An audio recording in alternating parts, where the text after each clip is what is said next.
జై శ్రీరామ్. శ్రీమాత్రే నమః. శ్రీ గురుభ్యో నమః. 2025 సంవత్సరం నవంబర్ 28వ తారీఖు ఒక విశేషాంశం గోచారంలో చోటు చేసుకుంటుంది. ఈ విశేషాంశం ఏంటంటే కర్మఫలదాత అయిన శనేశ్వరుడు మీనరాశిలో వక్రత్యాగం చేస్తున్నారు. వక్రత్యాగం చేసి సవ్యగతిలోకి ఆయన సంచారం ఉండబోతుంది. వక్రత్యాగం చేసి సవ్యగతిలోకి ఆయన మీనరాశిలో ఉండడం వల్ల ద్వాదశ రాశుల వాళ్ళకి, ద్వాదశ లగ్నాల వాళ్ళకి ఎలాంటి ఫలితాలు ఉంటాయో మనం ఇప్పుడు చూద్దాం. కాలపురుషుడు కుండలిలో ఆఖరిదైన మీనరాశి, ఇంకా దాని తర్వాత వచ్చేది మేషరాశి. సో ఈ 12వ స్థానంలో శనీశ్వరుడు వక్రగతి కావచ్చు, శనీశ్వరుడు సవ్యగతి కావచ్చు. ఈ రెండు కూడా చాలా మేజర్ రోల్ ప్లే చేస్తాయి ద్వాదశ రాశుల వాళ్ళకి, ద్వాదశ లగ్నాల వాళ్ళకి. ఈ ముఖ్య భూమిక ఏంటి, ఏ విషయాల్లో బాగుంటుంది, ఏదన్నా విషయాల్లో జాగ్రత్తల్ని సూచిస్తుందా, ఇవన్నీ కూడా మనం ఇప్పుడు ఒకసారి తెలుసుకుందాము. ద్వాదశ రాశుల వాళ్ళకి, ద్వాదశ లగ్నాల వాళ్ళకి యూనిక్గా అందరికీ, అంటే ద్వాదశ రాశుల వాళ్ళకి, ద్వాదశ లగ్నాల వాళ్ళకి, 27 నక్షత్రాల వాళ్ళకి అందరికీ అప్లికేబుల్ అయ్యే పాయింట్స్ ఒకసారి మనం ఇప్పుడు చూద్దాం. మీనరాశిలో ఆయన సంచారము సవ్యగతిలోకి వస్తూ ఆయన సంచారము ఒక రకంగా కొన్ని స్తంభించి ఉన్న పనులు, అంటే ఆయన వక్రగతిలోకి వెళ్ళి కూడా మేలే చేశాడు. ఎందుకంటే వక్రగతి కుంభరాశి వైపు కాబట్టి కొన్ని మేలు కూడా జరిగింది. అయితే దాంట్లోనే కొంచెం స్తంభించిపోయిన అంశాలు కూడా ఉన్నాయి. ఇప్పుడు మీ రాశి వాళ్ళకి, ద్వాదశ రాశుల వాళ్ళకి, ప్రతి ఒక్కరికేనండి ఈ గడిచిన శనీశ్వరుడు వక్రగతిలో ఉన్నప్పుడు ఏ విషయాల్లో అయితే స్తంభించినట్టు అనిపించడం. ఇప్పుడు కొన్నిసార్లు ఆర్థిక విషయాల్లో స్తంభించినట్టు అనిపించవచ్చు, లేదా కొన్నిసార్లు విదేశాలు వెళ్ళాలని ప్రయత్నం చేస్తుంటే అక్కడ స్తంభన, ఇలాగ రకరకాల ఏదో ఒక విషయంలో ఏదన్నా పని అనుకుంటే జరగకపోవడం, అలాంటిది ఏదన్నా జరగడము, అది ఇప్పుడు వక్రత్యాగం వల్ల ఈ స్తంభించిన విషయాలన్నీ కూడా అన్ఫ్రీజ్ అవుతాయి. ఫ్రీజ్ అయ్యి ఉన్న విషయాలన్నీ కూడా అన్ఫ్రీజ్ అవుతాయి. అన్ఫ్రీజ్ అయ్యి కాస్త కొంచెం ఒక వెసులుబాటు, కొంత మూమెంట్ వస్తుంది. అయితే శనీశ్వరుడు వక్రగతి లబ్ధి కూడా చేకూర్చింది. ఎందుకంటే కుంభరాశి కాబట్టి కొంతమందికి మనం చూసుకుంటే అంతకు ముందుతో కంపేర్ చేస్తే ఫైనాన్షియల్గా పురోభివృద్ధి కూడా డెఫినెట్గా చూసే ఉంటారు. అది ఏ రాశి వాళ్ళు చూసి ఉంటారు అనేది మీ రాశికి వచ్చినప్పుడు మనం మాట్లాడుకుందాం. ఇప్పుడు ఏంటంటే ఆయన వక్రగతిలో ఉన్నప్పుడు ఏవేవైతే మైనస్ ఉన్నాయో అవి సవ్యగతిలోకి వచ్చినప్పుడు ప్లస్ అవుతాయి. సింపుల్గా చెప్పాలంటే వక్రగతిలో ఉన్నప్పుడు ఏదైనా విషయంలో మైనస్ అవి ఉంటే అవి ఇప్పుడు ప్లస్ అవుతాయి. ఒక్కొక్క రాశి వాళ్ళకి, ఒక్కొక్క లగ్నం వాళ్ళకి ఏ విషయాల్లో మైనస్లు అయినాయి, ఇప్పుడు వాటిల్లో ఏవి ప్లస్గా టర్న్ అవ్వబోతున్నాయి. అలాగే మీనరాశిలో సవ్యగతిలో శనీశ్వరుడు సంచారం ఏదైనా శుభాంశనిస్తున్నా, జాగ్రత్తలను సూచిస్తున్నా, వీటికి చేసుకోవాల్సిన పరిహారము అవన్నీ కూడా ఇప్పుడు మనం తెలుసుకోవడానికి తెలుసుకుందాము. తులారాశి, తులాలగ్నంలో పుట్టిన వాళ్ళకి ఆయన 6వ స్థానంలో ఉండి శని మహారాజు వక్రించి పంచమ స్థానం వైపు వక్రించారు. ఆయన వక్రగతిలో ఉన్నప్పుడు మీకు అంటే మంచే జరుగుతుంది డెఫినెట్గా. మీకు ఆయన శనీశ్వరుడు మీకు యోగకారకుడు కాబట్టి ఆయన షష్టంలో ఉండి వక్రించడము, ఈ వక్రించిన సమయంలో డెఫినెట్గా అంటే గడిచిన 6 నెలల్లో ఏదో ఒక మంచి థింగ్ అయితే మీరు చూసే ఉంటారు. అది ఫైనాన్షియల్ ప్రోగ్రెషన్ కావచ్చు, మీరు లోన్ రీపే చేయడం కావచ్చు, లోన్ కోసం ప్రయత్నిస్తుంటే లోన్స్ రావడము, ఇలా ఏదైనా దేని గురించి అయితే మీరు ఇదైతే బాగుంటుంది అని అనుకున్నారో అది దానికి తోడ్పాటు శని మహారాశి చాలా ఎక్కువగా ఉంది. ఓ రకంగా చూస్తే వక్రగతి మీకు మేలే చేసింది. ఇప్పుడు ఆయన సవ్యగతిలోకి వచ్చాడు. సవ్యగతి కూడా మీకు మేలే చేస్తుంది. దానికి కారణం ఏంటంటే మీకు 6వ స్థానంలో ఆయన సంచారము, ఇది ది బెస్ట్ థింగ్. సెకండ్ విషయము, 6వ స్థానంలో ఆయన సంచారం ఒక ఎత్తు అయితే, సెకండ్ థింగ్ ఏంటంటే మీకు పరిపూర్తి రాజయోగాన్ని కూడా ఇస్తారు. ఫైటింగ్ స్పిరిట్ ఉంటుంది. ఏదన్నా సాధిస్తారు లైఫ్లో. మీరు అనుకున్న గోల్స్ రీచ్ అయ్యే టైం అన్నమాట. ఇది చాలా మంచి బెస్ట్ పీరియడ్. ఇది ఉద్యోగస్తులకి, వ్యాపారస్తులకి, విద్యార్థినులకి అందరికీ అప్లికేబిలిటీ ఉంటుంది. ఆయన కొంత మిమ్మల్ని హైఅప్స్కి తీసుకెళ్ళే పొజిషన్లో ఉన్నారు. మీరు కనుక వివాహ ప్రయత్నాలు కనుక 2027కి పోస్ట్పోన్ చేసుకుంటే మీరు అవి ప్రస్తుతానికి మీరు ప్రీపోన్ చేసుకుంటే బెస్ట్. మీకు అవకాశం ఉంటే కనుక ప్రీపోన్ చేసుకోండి. ఆ టైము మంచి టైం కాదు మీకు. ఇప్పుడు సంబంధాలు వస్తూ ఉంటే మీరు వద్దు వద్దు అని వెనక్కి తోసేయకండి. తర్వాత మీకు శనేశ్వరుడు మేషరాశిలోకి వెళ్ళిన తర్వాత ఒక 2.5 years మ్యారేజ్కి చాలా గడ్డు కాలంగా ఉంటుంది. మీకు చాలా కష్టం అవుతుంది. ఆయన రాజయోగ కారకుడైన నీచపడతాడు. అందులో మేషరాశి ఆయనకు అసలే అనుకూలమైన రాశి కాదు. ఏ రకంగానూ ఆయన మీకు హెల్ప్ చేయలేడు. అందుకని దీపం ఉండంగానే ఇల్లు చక్క పెట్టుకోవాలంటారు కదా, అలా మీరు వివాహ ప్రయత్నాలు చేయాలి అని అనుకుంటే ఇది ది బెస్ట్ పీరియడ్. మీ ఇంట్లో వాళ్ళు కూడా ఎవరైనా తులారాశి తులా లగ్నంలో ఉన్న వాళ్ళు ఉంటే వాళ్ళు వివాహ యుక్త వయసుకు వచ్చి వివాహ అంటే చేద్దాం నెక్స్ట్ ఇయర్ చేద్దాంలే అని అనుకుంటే బెటర్. ఇప్పుడే చేయండి. మంచి సంబంధాలు దొరికితే బాగుంటుంది. ఇప్పుడు అదే మళ్ళీ మీ జన్మజాతకం కూడా సపోర్ట్ చేయాలి. మీ జన్మజాతకంలో ఇప్పుడు కళ్యాణ గడియలు ఉండాలి. అది ఒకసారి మీ దగ్గర ఉన్న జ్యోతిష పండితుడిని కనుక్కుంటే వారు చక్కగా సెలవిస్తారు. దాన్ని బట్టి మీరు ప్రొసీడ్ అవ్వచ్చు. కానీ వివాహానికి ఇది మంచి సమయము. అలాగే మీరు వ్యాపారస్తులు అయితే ఎక్స్టెన్షన్స్ మీరు ఇప్పుడే చేసేసుకోండి. మళ్ళీ ఆయన మేషరాశిలోకి వెళ్ళిన తర్వాత అస్సలు అనుకూలంగా ఉండదు మీకు ఎక్స్టెన్షన్స్ చేసుకోవడానికి. సో ఇప్పుడే చూసుకోండి. అలాగే వివాహితులు ఎవరైతే ఉంటారో వాళ్ళు అంటే ఇప్పుడు వ్యాపారస్తులకి ఎక్స్టెన్షన్స్ చేసుకోవాలనే లేదు, కొంచెం దృష్టి పెట్టండి వ్యాపారం మీద.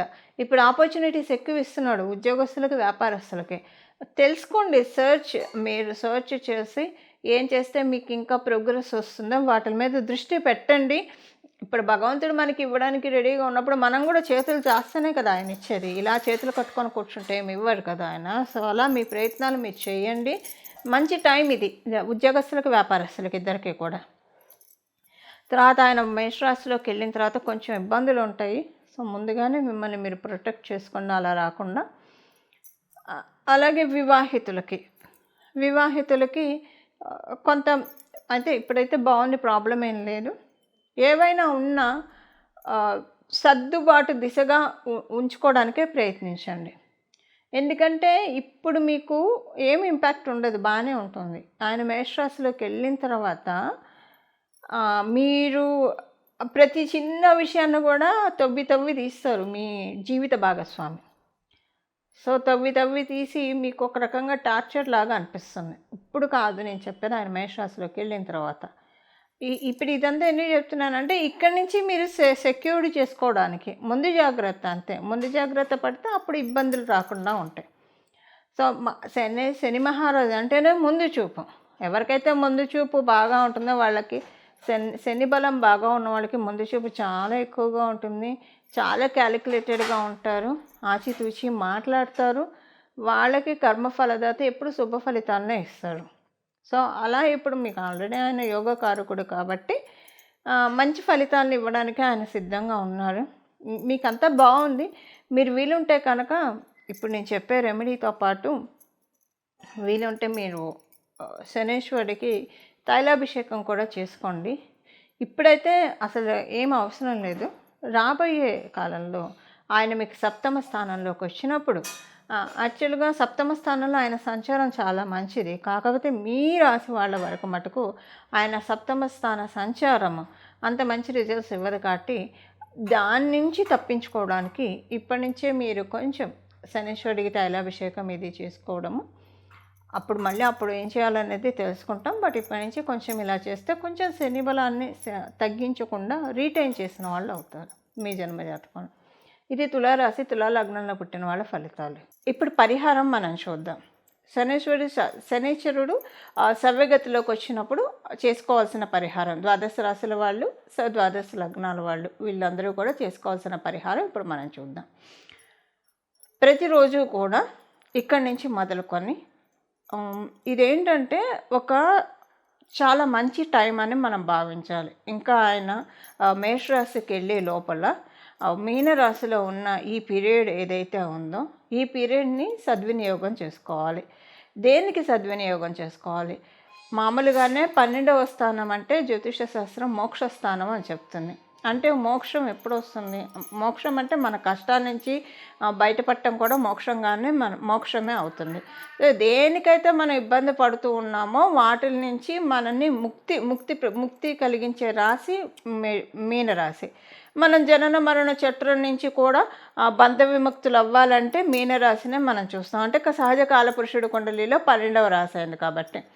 ఇప్పుడు కర్మఫలదాత అయిన శని మహారాజు మీనరాశిలో ఉండడం వల్ల కర్మ బంధనాల నుంచి మనల్ని మనం కాపాడుకోవడానికి, అలాగే ముక్తి పొందడానికి, ఏవైనా ఇబ్బందులు ఉంటే వాటిల్లో నుంచి మనల్ని మనం లిబరేట్ చేసుకోవడానికి ది బెస్ట్ టైం ఇక్కడి నుంచి మొదలుకొని ప్రతిరోజు కూడా 3 సార్లు హనుమాన్ చాలీసా చదువుకోవడము.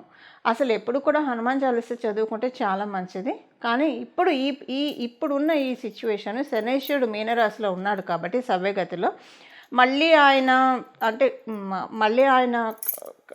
మీనరాశిలో ఉన్నప్పుడే మనకి ఇది బెస్ట్ టైం.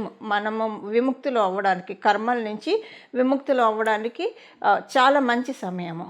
ప్రతిరోజు కూడా 3 సార్లు హనుమాన్ చాలీసా చదువుకోవడము. త్రిసంధ్యలలో ఉదయము, మధ్యాహ్నము, సాయంత్రము. అలా కుదరదు, అందరికీ ఆఫీసులకు వెళ్ళే వాళ్ళు ఉంటారు, వ్యాపారస్తులు ఉంటారు, ఎవరి పనుల్లో వాళ్ళు ఉంటారు. అలాంటప్పుడు ఉదయాన్నే లేవగానే స్నానం చేసిన తర్వాత 3 సార్లు హనుమాన్ చాలీసా చదువుకుంటే చాలా అంటే చాలా మంచి ఫలితాలను చూస్తారు. అలాగే మీకు కుదిరితే కనుక ఇది 3 సార్లు అయితే కంపల్సరీ. మీకు కుదిరితే చూడండి 9 సార్లు ప్రతిరోజు హనుమాన్ చాలీసా చదువుకోవడానికి ప్రయత్నించండి. మనకున్నవి 9 గ్రహాలు. సో 9 గ్రహాలు ఒక్కొక్క గ్రహానికి ఒక్కొక్కసారి చప్పున మనం భావిస్తూ 9 సార్లు కనుక ప్రతిరోజు హనుమాన్ చాలీసా ఎవరైతే పారాయణం చేస్తారో వాళ్ళకి సంజీవిని పర్వతాన్ని మన గుమ్మం ముందు తెచ్చిపెడతాడు హనుమంతుడు. ఎందుకు సంజీవిని పర్వతం అంటున్నానంటే, రామాయణంలో మనకి తెలుసు, లక్ష్మణ స్వామిని సంజీవిని పర్వతాన్ని తీసుకొచ్చి ఆ సంజీవిని అనే మూలికతోటి ఆయనకి మళ్ళీ జీవాన్ని ప్రసాదించాడు హనుమంతుడు.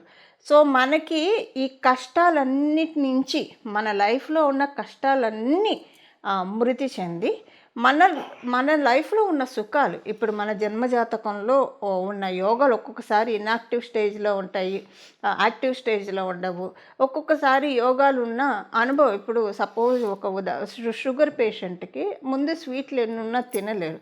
సో అంటే అనుభవ యోగ్యంలో ఉండాలి, ఏదైనా మనకు అనుభవ యోగ్యంలో ఉండాలి.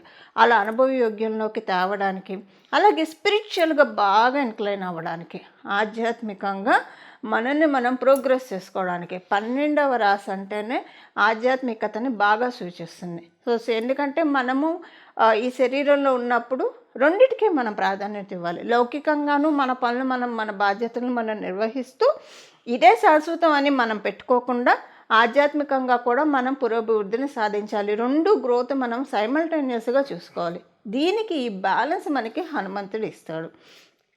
కష్టాలన్నిటినీ ఆయన తోకతోటి జాడించి కొట్టి అవతల పడేస్తాడు. 9 సార్లు రోజు హనుమాన్ చాలీసా చదువుకోవడం వల్ల అలాగే జీవం పోస్తాడు. అనారోగ్యవంతులకి ఆరోగ్యము, అలాగే మనకి ఏ సమస్యలు ఉంటే, ఫైనాన్షియల్గా ఇబ్బందులు ఉంటే జీవం పోస్తాడు. అందుకే అన్నాను, సింపుల్గా సంజీవిని పర్వతాన్ని మనకు అందిస్తాడు. ప్రతిరోజు 9 సార్లు హనుమాన్ చాలీసా చదువుకొని అసలు మీరు చూడండి, ప్రతిరోజు 9 సార్లు కొంచెం కుదుర్చుకొని చూడండి.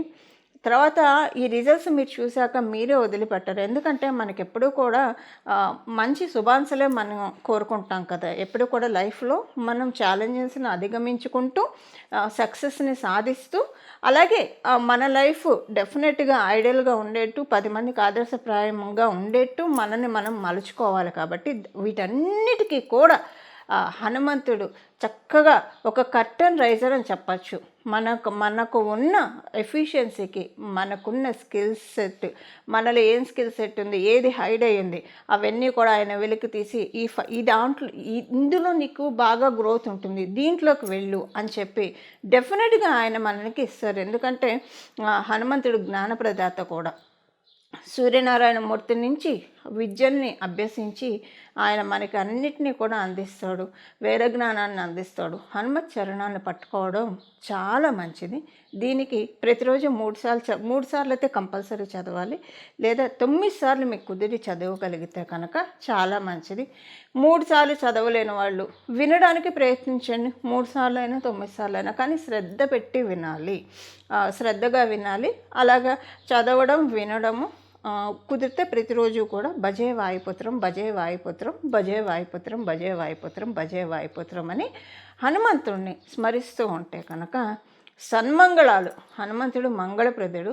మన జీవితంలో సన్మంగళాన్ని ఆయన చాలామందికి, మీ అందరికీ తెలిసే ఉంటుందండి, హనుమంతుడు ఆరాధించేవాళ్ళు మన కష్టాల నుంచి ఎలా బయటపడేస్తారో, పిలిస్తే పలికే దైవము అని అయితే చెప్పడంలో ఎలాంటి సందేహం లేదు. సో ఇది మీ అందరికీ ఇంత నేను చెప్పక్కర్లేదు, ఎందుకంటే అందరికీ తెలుసు హనుమంతుని పట్టుకుంటే మనకి ఎలాంటి పనులు అవుతాయి, అసాధ్యమైన పనులను కూడా సుసాధ్యం చేసి పెడతాడు ఆయన. అంటే ఆ విధంగా సుసాధ్యం ఎలా అవుతాయి, మనలో ఉన్న ఎఫిషియన్సీని అలా ఆయన పెంచుతాడు.